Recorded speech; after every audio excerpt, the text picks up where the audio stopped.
YouTube, how's it going? The Goat House is back with an updated post-combine NFL mock draft, going through 3 rounds in depth after the combine here.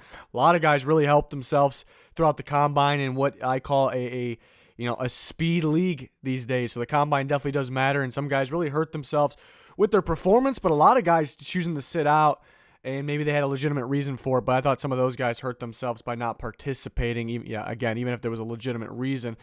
So we'll see what I have here. A lot of interesting takes. We'll break it down.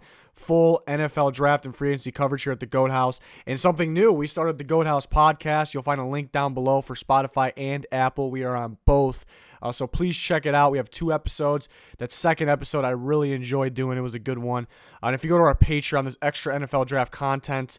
Hopefully having some NFL draft, profile and reports coming out, and you can see the podcast and video form on there. We do have 2 channels at the Goat House. Please subscribe to both. You'll find that new channel link in the description in the comments. Please subscribe, full NFL content, and then you'll find a link for our Twitter and Instagram down below.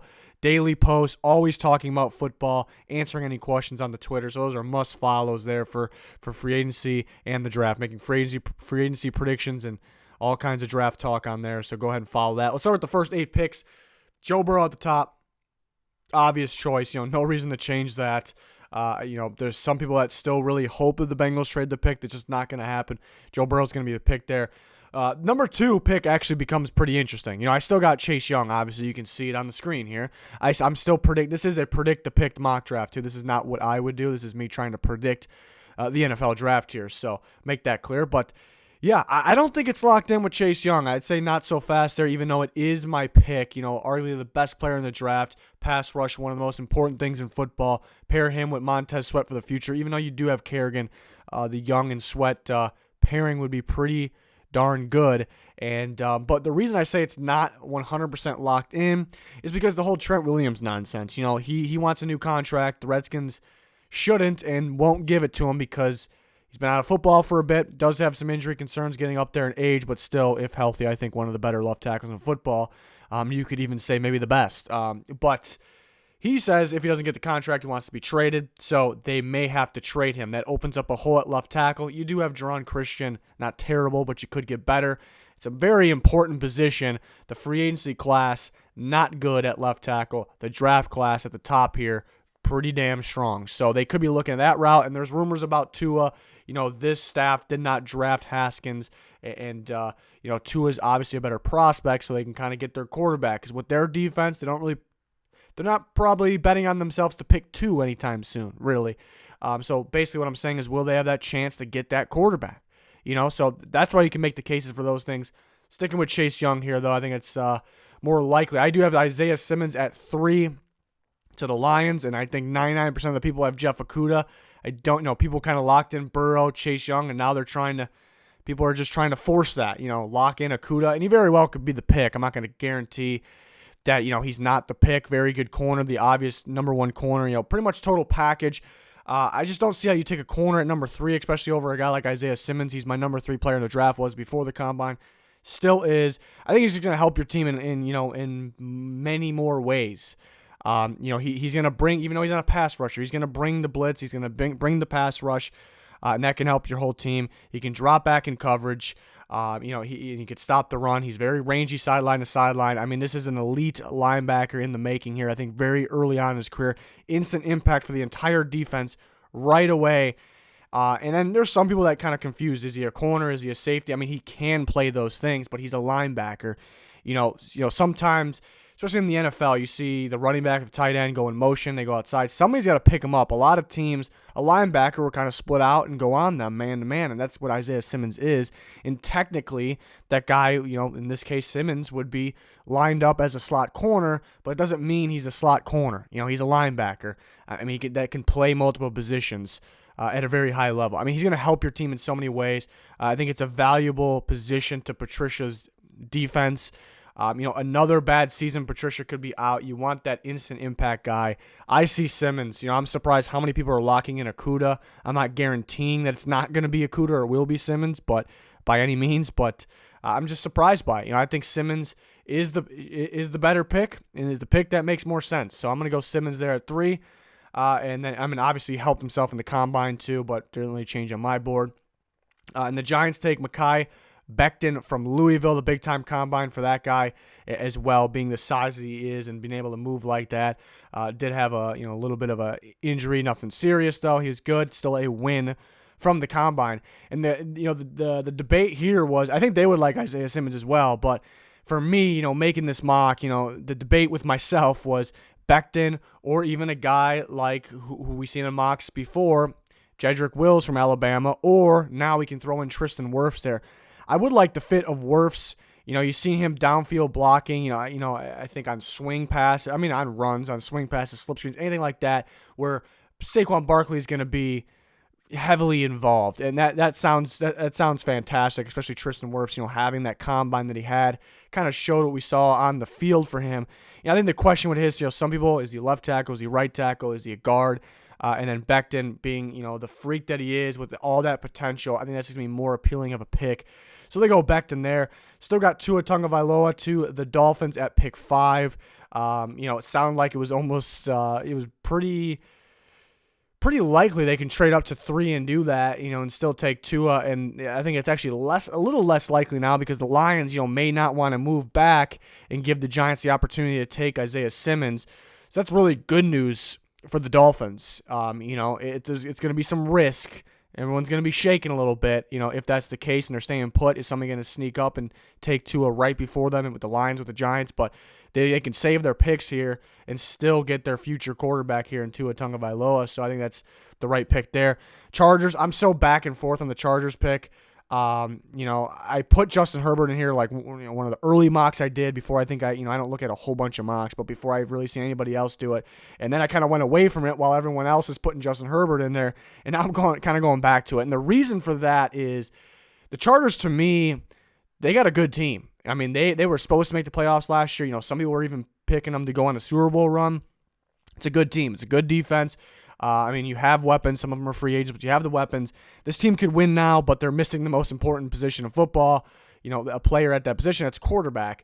But all you need is a quarterback, and to me, you're a contender. So why not go through free agency? Why get a young quarterback when you're that close to contending? And so just go out and get that free agent.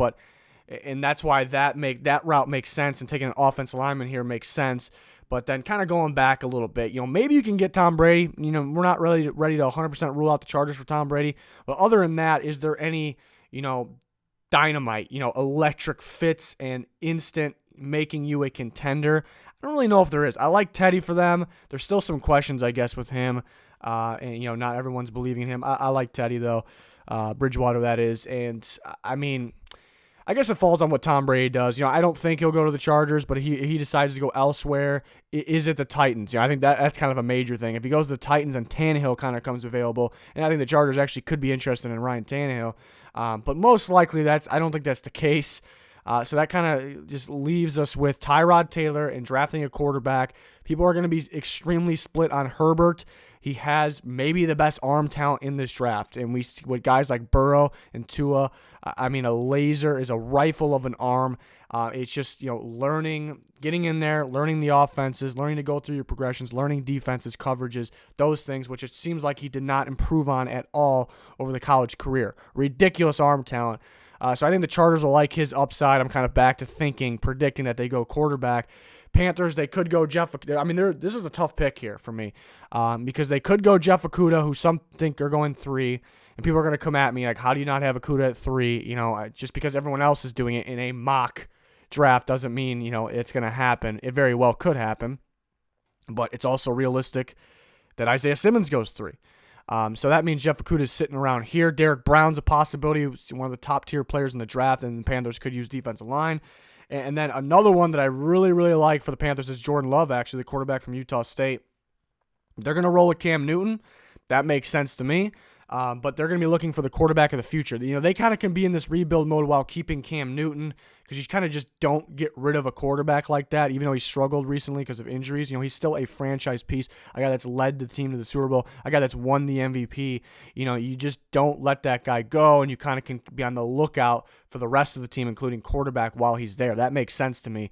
And I would like Jordan Love in that offense, and I like the idea of him sitting behind Cam Newton. So that was appealing to me. But I think they'll lose Bradbury. I think it's a possibility they can get him back in the cornerback position. And their secondary has been really struggling over the years. I think they'll, it's hard to see Okudah dropping any further than this, which I think it's realistic he could, maybe to the Jaguars. But ended up having Okudah go to the Panthers here at 7. That's a tough spot, though. The Cardinals going CeeDee Lamb. This very well could be a guy. It could be another receiver like Jerry Jeudy. It could be Henry Ruggs. It could be Tristan Wirfs, Jedrick Wills. A lot of people like Wirfs for them. I do too. I like if Jedrick Wills is there, I like that pick a little better. But I did go with CeeDee Lamb. I think it's go big or go home at the receiver position for them because they have a number of receivers. They drafted a number last year. They're not top-tier receivers, though. Larry Fitzgerald's still playing at a high level. He's on his way out, though. Receiver is a very, very important position in this offense, and CeeDee Lamb fits it. It's a similar offense to Oklahoma. They have Oklahoma's quarterback. That's kind of a bonus that Kyler Murray, CeeDee Lamb were teammates. I'm not putting CeeDee Lamb here because they were teammates. It's kind of a bonus, but also kind of comes together because it's the same system, basically. It's the same offensive system. So you go big here. You're not going to be able to go, like I said, go big or go home with the receiver. You're not going to be able to go big you can get a pretty good one in the second round, I guess, but you're not going to be able to go big there, and you're not going to be able to go big in free agency unless it's Amari Cooper, but unlikely. So that's why you go CeeDee Lamb here. I think a big need for them. They can look to fill that right tackle spot in free agency, hopefully with this scenario. We're moving on to the next pick. Yeah, Derek Brown's still available at 9, kind of showing how good this draft class is. Some of these other guys still available too. So Derek Brown to the Jags, 9th overall. Big-time defense lineman. Kind of pair him with Taven Bryan. Hopefully Taven Bryan can start to pick it up. But a guy that you desperately need in the inside there for the Jags. And no-brainer at this point. The Browns take Jedrick Wills, offensive line from Alabama. Yeah, they need to get offensive line and maybe more offensive line, and it's a pretty good value pick, him dropping. It very well could be Tristan Wirfs. Back and forth on that one. Went with Wills there. And the Jets, just like the Browns, yeah, they have a hole pretty much everywhere on the offensive line, so they definitely can use another one here in Tristan Wirfs, who had an excellent combine. Some people still think guard. Some people, like him in either tackle spot. He's going to help you somewhere if you're the Jets in this scenario. They very well could go receiver, but I think the first thing is protecting your franchise quarterback in Sam Darnold, who still needs to be able to prove that he can be that franchise quarterback, in my opinion. But yeah, he needs the help to do that, the protection to do that. The Raiders go Jerry Jeudy, the best route runner in the class. When debating the top receiver, you look at a guy like CeeDee Lamb who can do it all. Really, there's no negative. They look at a guy like Jerry Jeudy, the main strength to him is the route running. This guy's always open, and that's kind of the most important thing there. So that's why you can make the case for Jeudy. The Raiders wouldn't pass on him at this point. They need more playmakers at the receiver position desperately. Darren Waller, your tight end, can't be your best receiver when he's not really a receiver. So they desperately need a guy like Jeudy. They grab him here in a good value pick. And the Colts take Jordan Love. Jordan Love's my number 3 quarterback in the draft. A whole bunch of upside. Don't have to play him right away. I think the Colts would love to have him here. I think somebody really could trade up to get him. Like I said, the Panthers at pick 7 could get him. Andrew Thomas ends up dropping a little bit to 14. I think a little more upside from the other offensive linemen, but it is all scheme-based too. It just depends on what kind of scheme you're running to plug in the offensive lineman. The Buccaneers go Andrew Thomas. I think it wouldn't surprise me if he's starting at left or right tackle for the Buccaneers. And then the Broncos go Henry Ruggs, the fastest man in the draft, fastest receiver, and can run routes, catch the ball. So he does a lot more than just run really fast. Pairing him with Courtland Sutton is, that gets me all excited. Not a Broncos fan, but that one gets me excited. So I think that's a no-brainer pick at that point. The Falcons go Javon Kinlaw, defense lineman, South Carolina. The argument is, do you go Kinlaw? Do you go Clavon Chason? Because there's a pretty big drop-off after Chason from LSU. The pass rusher, there's a pretty big drop-off in my opinion, and you need pass rush. But Kinlaw's the better prospect, much higher than 16 or better than 16 on my board, and that's what pick he's coming off the board here, 16. And you pair him with Grady Jarrett, that's kind of a nightmare there for other teams. And you haven't had luck with the edge rush position either. You just take them, and you get pass rush from this. That's kind of Kinlaw's thing. He's going to stop the run. He's going to get that pressure. And to me, you talk about the most important things in football. You look at quarterback play, you look at pass rush, maybe offensive line. But to me, one specific thing that I think is a game changer and that I think is maybe the best thing to have in football is interior pressure. Because it's rare. Not too many teams have it. When you get it, it's a game changer. You win games because of it. It makes the whole team better.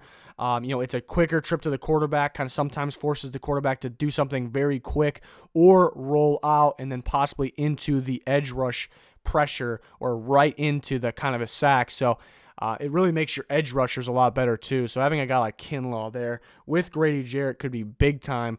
I guess the only question is, I think both of them are capable of lining up at nose, but you don't really have that true nose in there, which they've been looking for. But yeah, I think you need for the running situations, but Kinlaw is just so good at stopping the run as well, and obviously Grady Jarrett is, so I think you'll be just fine there. Then moving on, C.J. Henderson really helped himself at the Combine, and the Cowboys grab him. It sounds like Byron Jones going to get paid a little much for their liking. Could come back, but he could be gone, so that could be a big need for them. And, looking at the cornerback position, used to be the physical ones that were the best, and that kind of went away. It's more just the speed guys, to keep up with these fast offenses, really. So if you can find a physical and athletic one at the same time, then you may be in business, and you find one right here with C.J. Henderson. So it's kind of rare. Okudah's got it. So Henderson, I expect to possibly be the second corner off the board. The Cowboys grab him there. And then Chase Son falls into the Dolphins' lap there. They definitely need a pass rusher. They get one of the better ones in the class here in Clayvon Chason from LSU. Very freakish athlete. Wish we got to see him work out at the Combine, but he's got the traits as well. The Dolphins would love to have him there. The Raiders already grabbed Jerry Jeudy. Now they're going to grab Patrick Queen, the linebacker from LSU. Very rangy, very athletic, very good 40 at the Combine, and only used to be a running back, so only a couple years at the linebacker position, and already seems pro ready. And only some time, limited time at the position means you could be freaky good. It could be scary good. AJ Terrell, another corner that really helped himself in the Combine. Kind of was a forgotten corner at one point just because, I guess, very good season, then a national championship letdown, I guess, but did play the best team, the best quarterback, the best receiver in the country in that scenario. And then people kind of wrote him off a bit. And now, a good Combine, everyone kind of remembering, okay, he was pretty good. Another one of those guys that has the athleticism and is pretty physical at the same time. The Jaguars could grab him to kind of be that Jalen Ramsey replacement there. The Eagles take Justin Jefferson, which I feel is a safe pick. Athletic, great hands, great after the catch. Big plays, big moments in the game from him too. And the Eagles desperately need somebody like this. So they grab him. We see back-to-back receivers. Denzel Mims from Baylor with a big-time Combine to the Bills. The Bills need a receiver, a true number one in my opinion. They get this with Denzel Mims. If you follow me on Twitter, you knew, and I'm pretty sure I mentioned at times throughout mock drafts, other videos, before the Combine, I had a first-round grade on Denzel Mims. It just wasn't sounding like he was going in the first round before, and now I really do not see how he doesn't. I'm ready to almost lock him in the first round. He's got length, he's got size, he's got the hands, he can run routes. He catches the ball at its highest point in stride. He's very, very good with contact from corners too. He actually provides some, a little bit of contact himself that's legal that helps the last second separation. So everything about, and then he shows up to the Combine. I would have been okay with Mims if he ran a 4.50. Really, I would have still loved Denzel Mims. He still would have been a first round grade for me. He runs a 4.38, I believe it was. Ridiculous Combine for him. This is a first round receiver. Everything you ask from a receiver, you get it right here in Denzel Mims. The Bills would love to have him. I think it'd be a great pick there. Patriots, a guy like Isaiah Wynn, hasn't really been working out maybe because of injuries. I still think, it's possible he could slide into guard, but Josh Jones, I think, is pro ready. He's a first-round tackle for sure. We hear about the top four guys, and, maybe he's not them, but he's really not that far off.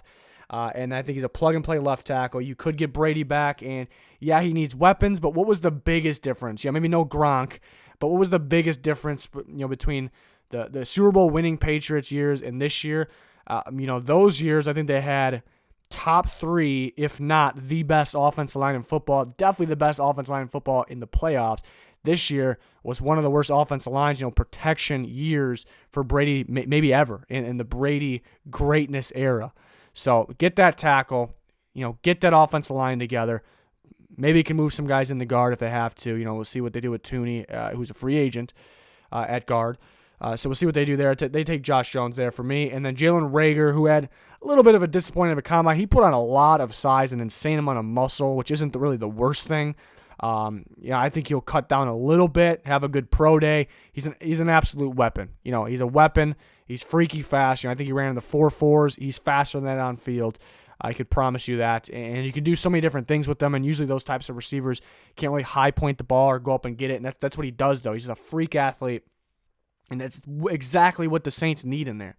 Those moments over the last couple of years where Ted Ginn had that big play because of his speed downfield, and just, at his age, you can't really do a whole bunch of that anymore. It's kind of like adding that, and some, a lot more end around, some screen passes, with Michael Thomas.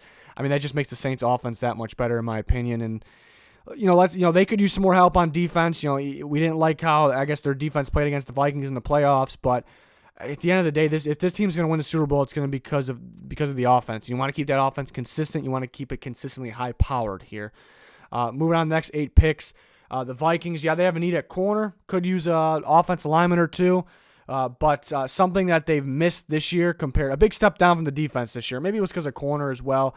But something that was obviously different was interior pressure, which is very important, like I talked about earlier in the video. And they may make some cuts there on the defensive line too, interior defensive line. Ross Blacklock is a beast. TCU ran a lot of stunts, which is as amount as they ran was kind of stupid. It doesn't really give the whole D line a chance to, get right to the quarterback. Basically, it's almost like a delayed rush from these guys. And he was very productive when he had the opportunity, really. And very good in the run game. It's a freakish dude. He's a freakish dude. He can move around the D-line, play in multiple spots. I think he's the Vikings type of guy. They're always looking for these types of guys. They want to upgrade in the defensive line. So I think too good to pass and a need here. The Dolphins take Austin Jackson. I'm more comfortable with him in the second round, but it sounded like it's starting to sound like he could go even, earlier than this. But I don't know about that. I'm comfortable around this part here. The Dolphins grab their offensive lineman. Seahawks, I don't know why no one's really talking about it, but, in terms of giant needs, the team's biggest needs, offensive line's a big need for the Seahawks, tackle and guard. Cesar Ruiz had a big-time combine, and he has a fantastic tape as well. He can play center and guard, and then they plug him and play him, start him at left guard right away there for Seattle. I mean, that's crucial to keep Russell Wilson protected. Guard and tackle for them. Ravens go Kenneth Murray, who I had here last time. Very good 40. Did get hurt a little bit after that 40-yard dash in the combine, so not super worried about that. Have seen him, last couple games, and it kind of happened quite a few times. Come off the field with some injuries, but started every single game. So a tough dude for sure, and very rangy, very athletic. I think he fits Martindale's defense perfectly. He'll start it inside, but they'll use him kind of as a weapon. He really could rush the edge. We saw that at Oklahoma too, not just blitzing from the inside linebacker position where he started, but they kind of put him on the edge at times too. So I think the Ravens would gain a lot from getting a guy like Kenneth Murray. Titans go Zach Bond. Believe I had this last mock draft as well. I think it's a Vrabel type of guy. Titans need edge rush, bottom line. They get that with Zach Bond. There's some talk about him being an off-the-ball linebacker, dropping back in coverage. And to me, that's perfect for the Titans because they kind of need both in that position. He's going to be a 3-4 pass rusher. But what they like to blitz their inside linebackers quite a bit. Rashaan Evans did it quite a bit, and they have Jayon Brown as well. And they want to drop back the edge rusher a little more than the other 3-4 teams would. I mean, that's got Zach Bond just written all over it. So I like that pick for the Titans there. It's a fit pick. The Packers go T. Higgins. I hated that he didn't work out because he needed to have a good 40. I like his tape still. He's very good at the line, making people miss on press. Very big catch radius, big playability. So the Pack, I think too good to pass. Some people talking about second round, but I'm a little upset he didn't work out. But this is a big time player here, and it's a guy opposite of the other side of the field is Devontae Adams. I think really spreads the field out. I think it's perfect for them. And we got back-to-back corners going. I got the Niners taking Christian Fulton, who had a pretty good 40 time from LSU. Definitely can use another corner in there. I do like Emmanuel Mosley, but it just seemed like they insisted on him just starting on the bench. And then Sherman had a great year, but I mean, he should be around for a couple more years, but it's not a guy that you expect to be around forever. They definitely need more corners and a starting worthy corner opposite of Sherman. So they grabbed Fulton here. They could be in the market for a safety as well. And then Jeff Gladney, another corner off the board, physical corner from TCU. The Chiefs definitely, they got some free agents, and they definitely need an upgrade at the cornerback position, and they do that. They do that here. So no safeties. We're getting into the second round. No safeties off the board. Some good safeties, but for the most part, we'll talk to them. We'll talk about them when we get to them. I still got the Bengals taking Lloyd Cushenberry. Could play center or guard, which the Bengals could use either or. This kind of applies if Jonah Williams does play left tackle, which is talking about him possibly playing guard. So if he does that, they could use a left tackle. They are trying to train Cordy Glenn, but I think that's because they have Jonah Williams in place for that left tackle position. Neville Gallimore had a pretty impressive 40 in the combine. Other drills, maybe not so much, but he's a pretty impressive defensive lineman. The Colts in the market for another one of them. And then the Lions go Trevon Diggs. They pass on Okudah in the first round. Diggs, a lot of upside, physical and athletic at the same time.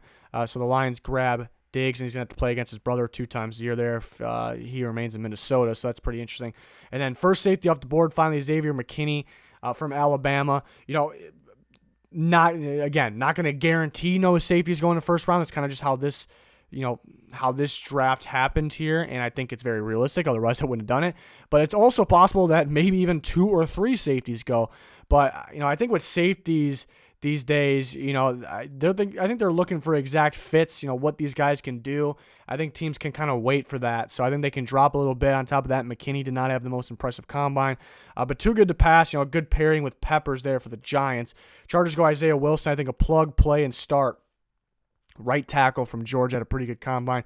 Panthers get maybe their future quarterback in Jacob Eason, rocket arm. He may have helped himself, and there's talk about him being a first-round pick. Very well could be, but helped himself with the 62-mile-per-hour throw, which is ridiculous. So I mean, can you be accurate? That's the question. When he's protected, he can be, but we know how teams will kind of maybe overvalue a little bit the speed of the throw, but it is pretty impressive. And the Dolphins grab their running back, which they desperately need, DeAndre Swift from Georgia. Pretty impressive 40 from him. Cardinals go take Terrell Lewis, the edge rusher from Alabama, who I think is a first-round talent, but does have some injury concerns, so he drops to pick 40. Is an edge rusher for a 3-4. That's what the Cardinals play. He can move around. He can rush from off the ball on the inside as well. So I do like that. Kind of having that with Chandler Jones just makes that pass rush that much better. Chandler Jones is very good. Kind of do it himself, so add somebody else like this, it can just make them that much scarier there. Next 8 picks, Delpit falls pretty far, really. I think it's very realistic with the tackling concerns and with the safety position, and the Browns would be happy to have him, though. Question with him is, the tackling, but he's good if he's playing center field by himself, and a lot of teams are, they have 2 safeties. One's playing back, one's really up in the box. We see a lot of that today. I think his bright moments are his instinctive moments, which you can't coach. I think you're born with it, really, sniffing out plays, and you tend to do that in the box, but then can he make the NFL tackles? And that's kind of what you need more of. But he's a playmaker in center field, so you can do either one, but kind of where will teams like him? I think teams will be split. So the Browns grab him here. Laviska Shenault, which is easily a first-round talent all day, has some durability concerns, has an injury that he's actually going to have surgery on, ran a poor 40 because of it, and that was all he was able to do, and going to have surgery because he couldn't really compete in the combine. So he's definitely going to drop. But the team that gets him is going to get a heck of a ball player. Hopefully he stays healthy there. The Jaguars grab him, just too good to pass at this point, in my opinion. The Bears get Cole Kmet, tight end from Notre Dame. I don't really think there's a question. I think Cole Kmet's the best tight end in football. All around, just all around tight end. Insane in the red zone. He'll be good throughout the whole field, but could be one of those better tight ends in the red zone down the stretch, early on in the season too. And the Bears definitely need help getting the ball in the end zone once they get there. But the Bears, some may think, everyone knows they're in the market for a tight end. Some may think they can go to free agency. I'm not going to rule it out, but they have money spent there with Trey Burton already. They're thin on cap. Hear about they could look to get a quarterback. They have some actually other needs, more needs than you think. So I just don't think they spend on another tight end in free agency. I think they look to this pick here and a couple tight end needy teams right behind them here. So they're sitting in a pretty good spot to get the first tight end in the draft. And then the Colts go Brandon Ayuk, which could go earlier in this. I mean, he's an athletic freak, very lengthy for his size, a big playability, could read coverages. I noticed that, just against press, I guess, is the only concern. I'm not worried about the 4.5 40. First of all, 4.50, especially for a guy under 6 foot, that's really fast still. I expected better, but it's still really fast. He's faster on the field. So that does not concern me at all, not even a little bit. So the Colts grab another one here. They definitely need another receiver like that. They had Funches in there for a year. They could try to bring in something similar to that, or maybe bring him back and draft a guy like this. The Buccaneers take Clyde Edwards-Helaire. I just like the fit. They need a running back. I like the fit. You may have J.K. Dobbins ahead of Edwards-Helaire on your board, and that's fine. I'm not going to argue with you or anything. It's not about where you have the guys on your board. Edwards-Helaire can run the ball very well, but he's going to catch the ball. He's the best back in this draft class, no question about it, catching the ball out of the backfield, even downfield. And that's what the Buccaneers need. That's what they're missing right now. I think, they add him. He's their best actual runner on top of it, of being what they're missing. The Buccaneers want to throw the ball some more. If they can get a running back involved and keep teams on their toes about their running back, because they're involved in that, it just makes the whole offense that much better. The Broncos take a corner. I very much like the Auburn corner, Noah Igbinoghene, who had a pretty good combine. I wouldn't really call him a winner because I expected all those things. It's right where I expected him. Very athletic. Only 2 years at the position. Very physical. I like the way he moves. I like his hips a lot. Could be a little grabby at times, but I think this guy's got an insane amount of potential at the position. Was at receiver, which I like. Learning the position that you have to cover. So the Broncos, definitely need another corner. And look at this, AJ Epinesa, who was, before the combine, at times mocked to the Falcons in the first round. He falls them in the second round because of a very poor combine. Speed's it today, in today's game. And Epinesa is a technician. He's a bull rusher. He's very strong. But he will drop because of it. Some teams may not even take him in the second round. They may have scratched him off the board for the second round. So I think he'll drop. This would be a pretty good pick, though, at this point. But there is risk with taking him. But they may have just upgraded their pass rush a bit here with Epinesa and Kinlaw. The Jets take Chase Claypool, receiver for Notre Dame. Big time combine for him as well. If you heard me before, I already had a grade on him in the second round, and I think he just helped himself go in the second round now after the combine. Athletic freak, and you see who he kind of compares to. I mean, he's in the same conversations with guys like Calvin Johnson, Julio Jones. Pretty ridiculous. Teams take those things seriously. It wouldn't completely shock me if he went at the end of the first round, because he has the play to back it up, and he even, a guy that size being able to play in the slot, play outside. He checks all the boxes, and the jump ball master that he is. The Jets desperately need somebody like this that can do a lot for them. They get their offense line in the first, and they get the do-it-all receiver here in the second.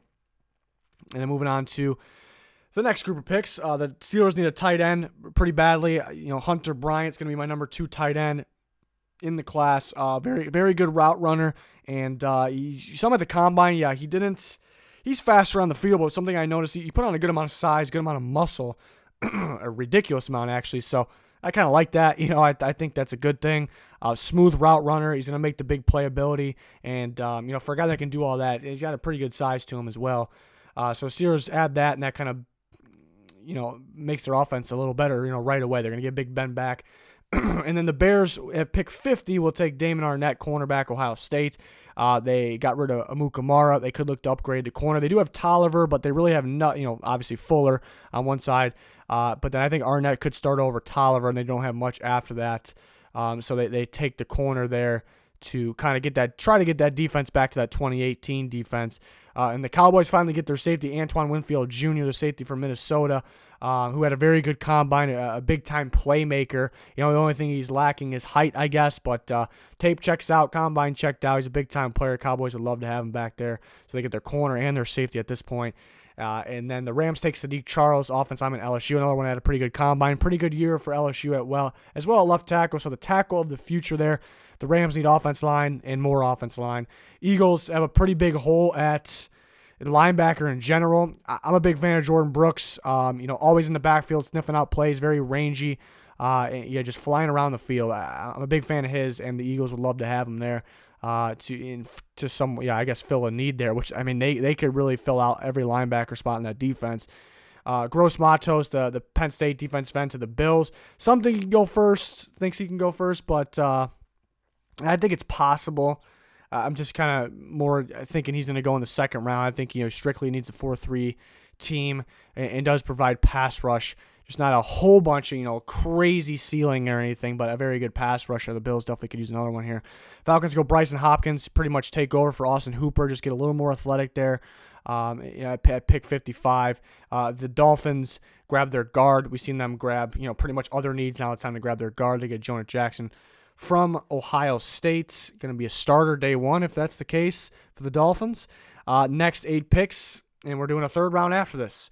The Texans take J.K. Dobbins at running back Ohio State. Carlos Hyde, Lamar Miller, free agents. They need just better at the position either way. J.K. Dobbins, I think, well worth the pick at this point.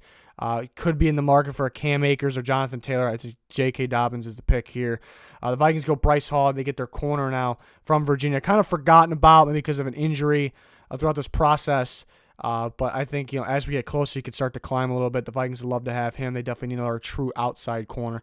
Julian Okwara, another guy, kind of forgotten about a little bit because of an injury, but a very impressive pass rusher, which the Seahawks need there. A guy that I thought was pretty successful. He didn't have a whole bunch of sacks, but it's because he kind of dropped back to contain or in coverage a lot. When he did go after the quarterback, he was pretty successful. Donovan Peoples-Jones had a monster combine, and a rough go with his quarterback, I guess, in college, and still had, kind of the big play ability, the do-it-all ability. And the Ravens definitely need another guy like this. I think it's a great pairing it's kind of right in between, the Hollywood Brown and the Miles Boykin. I think it's a good trio across the board.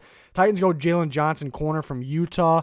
The thing about him is I like his 2018 tape a lot better. I flipped on his 2019 tape just over a week ago, I think it was, and I was disappointed, honestly. And then it kind of coming out that he played through an injury this year, so that's starting to make a little more sense. 2018 was a great tape, but where do you feel comfortable taking him? I wouldn't mind, if early third, but around this range, the Titans actually have a huge need at corner because Malcolm Butler could be cut this year. I don't think it happens. I think he's too valuable to them, but looking at the way the contract is laid out, I think he's cut next year possibly.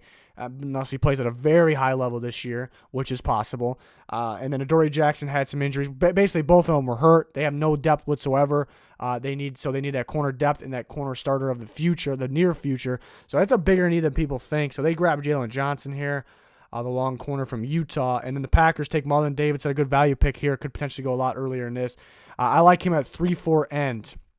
Yeah, I like him at end in their 3-4 defense there. They need pass rush from that spot next to Kenny Clark, who's at nose tackle. I mean, if you add, thinking that this team's missing pass rush from this spot is pretty ridiculous while they have the pass rush from the edge rush spot. So if they kind of add this, they do need inside linebackers as well. I think Davidson's the better value here.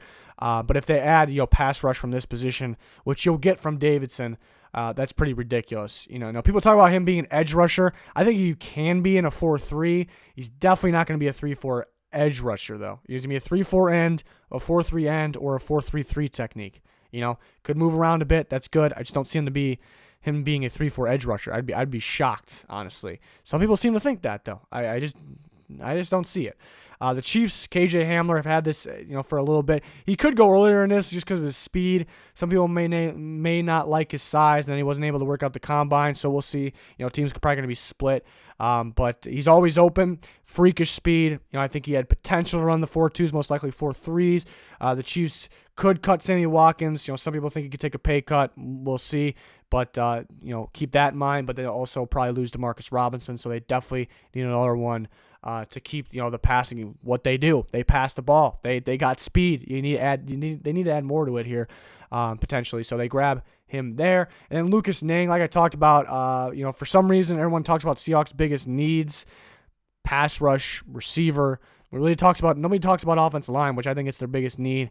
But again, I'm not going to draft off of need. It's just you got to look at the value of the position, the player prospect at that pick as well.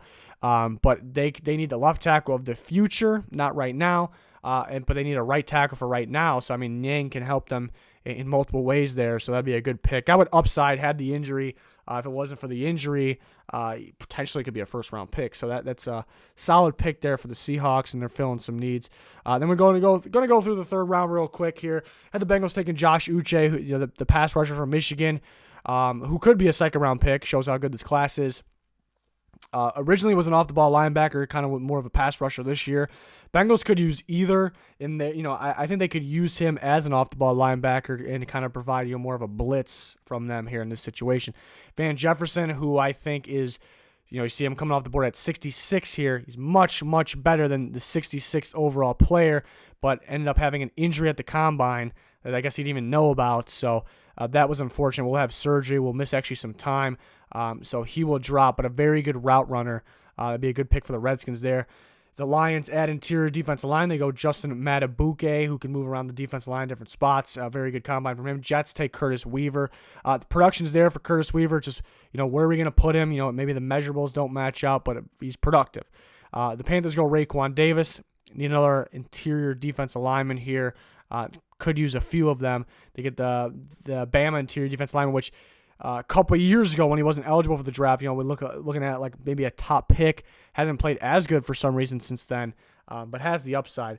A good pairing with Christian Wilkins, I think, would be a guy like Rashard Lawrence from LSU. I think it'd be a good pairing, complement each other. Chargers got their quarterback tackle. Now they get their guard that can potentially start as a third rounder, Damian Lewis from LSU. And the Cardinals could use a starter at tackle. They could look to grab a guy in free agency, but they definitely could use another one of the future, Prince Tega Wanago from Auburn here in the third, who also could go second. It's very possible. The Jaguars get their linebacker now, Malik Harrison, another guy that could potentially go second from Ohio State.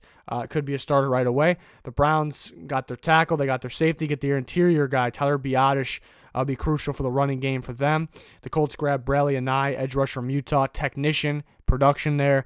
Athleticism, you wish there was more of it, so he could drop to early third because of that. The Colts, but they could use some more pass rush for the future. Justin Houston not going to be there forever. Jabari Zuniga, edge rusher from Florida, very good combine, very good production at Florida. The Buccaneers, this could be the pick if they don't get Pierre-Paul back. I think they'll get Shaq Barrett back. But even if they do get Pierre-Paul back and have both those guys, because they really don't have any depth rotation. The Broncos could give Bulls another go, but they definitely need another one in there. A very good combine from Ezra Cleveland from Boise State. Jonathan Taylor comes off the board here for the Falcons from Wisconsin. And people, the question with my mock drafts always Jonathan Taylor. Why is he here? Why isn't he here? Why do you have him going here? Basically, and I got him in the third round. And I talk about this a lot. I mean, he had a very good combine, but it's nothing like surprising to me. He's fast. He's pretty strong. To me, he has elite traits at the running back position. Elite traits. He has vision, quickness, elusiveness. He has everything. It's just the fumbling situation. 15 fumbles in 3 years. That matters. You can't sit here and say that doesn't matter. We've seen it kind of cost, other things costed the Rose Bowl as well, but that was kind of a big thing. And in other games as well, you look at all the close NFL games this year, how many one-score, it was ridiculous this year. It felt like every prime time, especially, was one-score game, one play kind of decided it. So is a team going to want to put the ball in this guy's hands? Are they going to value him that high? So I think that's what some teams will think about. Also having over 900 career carries is it hurts a bit because, the last Pro Bowler in that way was Ray Rice. So it's kind of rare. The top tier running backs had 600 maximum carries in college. So stuff like that hurts. But like I said, he has traits to be RB1, but some of those things will scare the teams, and that's why he'll drop. He has a chance to go second round. This is kind of where I think he'll go. I think he needs a team like the Falcons, the Chiefs, the Texans, the Steelers, teams that, may want to pass the ball a lot, or for the Steelers' sake, kind of pair with James Conner. Limit his carries, but you want the big play potential from him. So it's an interesting one, but I'm fairly confident, he's not going to go, some people say first round. With that fumbling concern, no one's going to take him first round, really. The Jets take Matt Hennessy, who can play center or guard for the Jets there, so that helps. The Raiders take Jalen Hurts, who had a pretty good combine from Oklahoma.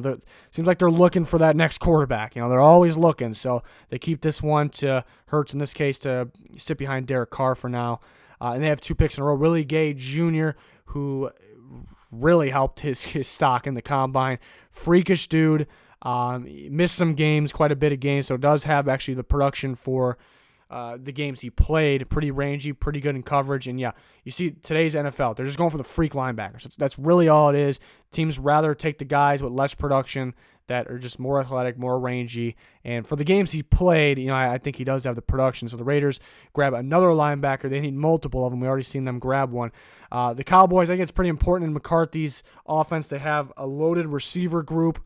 They also had a lot of drops last year. Also have a couple free agents this year. Brian Edwards from South Carolina, kind of a guy that's starting to get forgotten about. He could go second round. Body control is kind of the name of the game with his game there. Logan Stenberg from Kentucky to the Broncos. McGovern is a free agent, so if they let him go, Stenberg can play there. I'm going to say they bring McGovern back. Stenberg can play guard for sure. To kind of take Leary's spot. The Rams, like I said, they need offensive line and more offensive line, so they grab the tackle. Now they grab the guard. They take Moody from Fresno State, strong guard. Eagles take Cameron Dantzler. Tough one because running in the 4.6s was pretty tough for him, so that'll definitely drop him down. But just a way better tape than any of the corners remaining, and I still think worthy of a pick around here. And then the Bills take Darnay Holmes, who I liked his Senior Bowl a lot, liked his combine. They could use somebody to compete with Levi Wallace. Patriots go Adam Trotman, which I wasn't thrilled with this combine except for the 3-cone drill, which was a ridiculous number. But during the drills and any type of running, kind of, I just didn't really like his movement. Kind of looked like he was slower than I thought he'd be. A little stuck at times. It's just the best way to explain it. But I guess an all-around balanced tight end. Can block, can catch the ball. The Patriots would love to grab him there. The Saints could definitely use another corner. Something to look out for them in the first round. Had him going that playmaker receiver in the first. Troy Pride Jr. with a lot of upside, very athletic here in the third round. And then moving on to the next picks, the Vikings could potentially use a starting left guard. Shane Lemieux could kind of battle Pat Elflein there for that starting spot. They could be in the market for a left tackle, though. Yeah, the Vikings are all of a sudden starting to have, they could be in the market for a safety, too, because Anthony Harrison, all of a sudden, Vikings, who were in the last few years kind of known as the more well-balanced team, a playoff team, they have more needs than you think, so that's interesting. The Browns go Alton Robinson, who had a insane 2018 year, a little bit of a letdown this year, but still a good pass rusher and had a really good combine. Could be the future next to opposite of Myles Garrett. Raiders get Ashton Davis, another potential second-round pick. I do like his tape. Pair him with Abram of the future. Ravens get their pass rusher, Grenard from Florida, another one with a pretty good combine there. See if they get Judon back. Even if they do, they could pair him with him, but they do have some other young options. Titans, Derrick Henry's a free agent. I do expect them to get Derrick Henry back, but it's very important in that offense. Everyone knows they like to run the ball first. To have an extra second running back. Deion Lewis could be on the way out. Been a little disappointing. Grab Cam Akers there, who I think has potential to be the second round running back. Could be one of the top running backs off the board. Very good combine, very balanced. Really could do it all. The Packers, they already grabbed a receiver, but they grabbed that outside receiver, opposite of Devontae Adams. What they've been lacking for so many years is kind of that speed in the slot, and that's what you get here with Devin Duvernay from Texas. The Broncos pair Kyle Duggar, Lenore Ryan, the small school safety who had a standout combine. And just a freak athlete overall. Pair him with Justin Simmons of the future. Maybe you don't need it right away, but I think him coming up in the box, playing in the box majority of the time with Justin Simmons, being that playmaker in the back end like he is, I think that makes a lot of sense in that Vic Fangio defense of the future. And the last pick in the third round here, Antonio Gibson, Memphis running back, who I've kind of always talked about him on Twitter at one point. I listed him as a running back, but can play receiver and running back, had a monster combine. A lot of upside at the running back position, and running that 4.39 I think it was is ridiculous. I think pairing him with Damian Williams is just very appealing for the Chiefs there. And again, he can help them if they need it at the receiver position, but I like him at running back here with in Kansas City with Damian Williams for the future. So that's my thoughts on the 3-round mock. Let me know your guys' thoughts. One thing that's possible, starting with the third pick could change everything. Like, I have Isaiah Simmons there, very realistic, but Jeff Okudah is very realistic. I think even Derek Brown's very realistic. That can change the entire thing. Every single pick it can change. That's the beauty of the NFL draft. So let me know your guys' thoughts. Please like, comment, check out our other channel. You'll find a link down below. Check out our podcast. There's a couple links for the new podcast down below. Twitter, Instagram, links down below. Check all that out. Would really appreciate it. That's going to do it for this one, though. Thanks, everyone, for watching. Goodbye.